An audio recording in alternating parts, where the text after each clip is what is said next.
আমাদের সমাজে এখন আমরা নানা রকম অস্থিরতা দেখতে পাচ্ছি, আইন শৃঙ্খলার পরিস্থিতিরও উন্নয়ন ঘটেনি আমাদের আকাঙ্ক্ষা অনুযায়ী।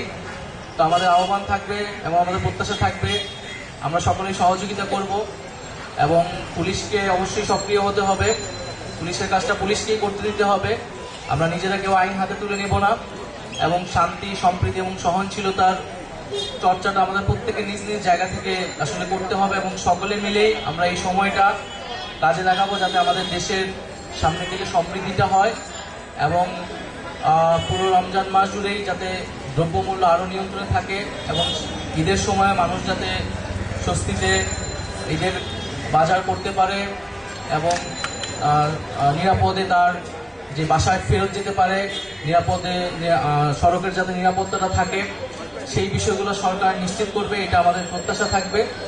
আপনাদের সবাইকে ধন্যবাদ জানাচ্ছি, সাংবাদিক কর্মীদেরকে ধন্যবাদ জানাচ্ছি এবং সাংগঠনিক জায়গা থেকে তো আমরা এনসিপি মাত্র কার্যক্রম শুরু করেছি।